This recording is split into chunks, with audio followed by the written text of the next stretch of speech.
absolutely.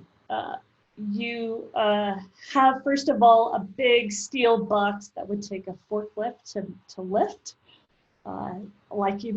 They're cemented into the ground or bolted into the ground. There's different ways to secure those, but from a physical perspective, it would be next to impossible for somebody to move.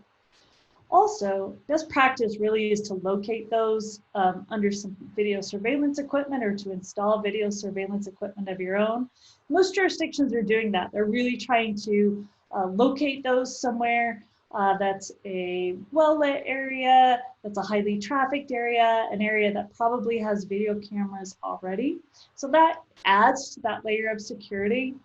In addition to that, all of those boxes have different locking slots. So there might be a small slot that's locked when the box is not in use, and when it's time for the box to be used, that's unlocked. And it's just big enough to get ballots in, but not so big that other objects could be placed in, or that you would risk water or things like that getting into the box.